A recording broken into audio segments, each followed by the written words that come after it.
If you are a hardworking immigrant mom, this is for you.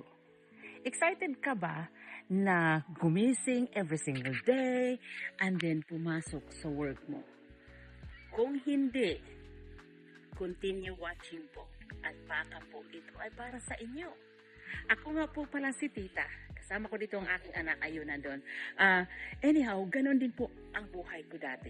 So, akala ko, yung bang may stable job ka na, okay ka na, pero I know talaga na deep inside ay hindi yung bang feeling ko na meron pa talagang iba. Hindi lang ganito ang buhay. Dahil the truth is, pinagpapalit ko palagi ang time ko para sa anak ko, lalo na sa weekend and holidays because I was working in the resort. So, to make the long story short, naghanap po ako ng ibang ways kung paano ako kikita na hindi ko kailangan na ipagpalit yung time para sa anak ko. So, I am glad po na natagpuan ko yung gusto kong gawin where I'm excited to wake up every single day na para bang excited ako na i-build ko yung sarili ko. So, natagpuan ko po ang negosyo na ito. Katulad po ng video na pinapanood nyo ngayon, ang umpisa. So, anyhow, madali lang po. I know na marami tayong hesitation pagdating sa online business. Pero, ang sasabihin ko po sa inyo, kung hindi nyo po pagbibigyan ang sarili nyo, ay walang mangyayari. Think about it. 3 years, 5 years from now, kung wala kayong babaguhin today sa sitwasyon nyo, walang mababago. Hindi po ba?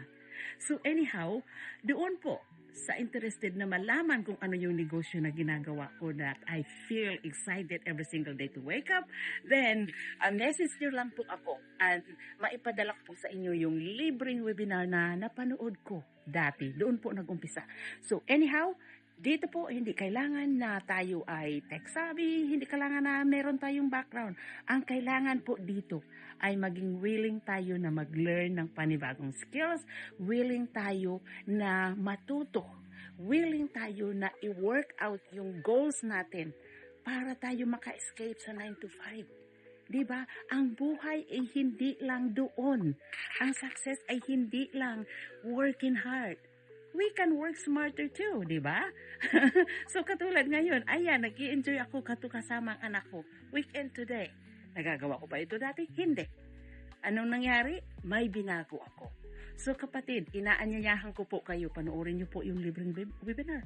At baka ito na po yung hinahanap nyo na pagbabago. So, anyhow, I'm looking forward po na makausap ko kayo and i-try nyo sa sarili nyo kung para sa inyo ito or hindi. No pressure po. Pero kung kayo ay ready na talaga na baguhin yung sitwasyon nyo, ito na yung sign nyo.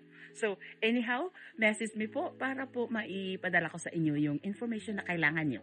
So, take care po and maraming salamat. Looking forward to chatting with you. God bless!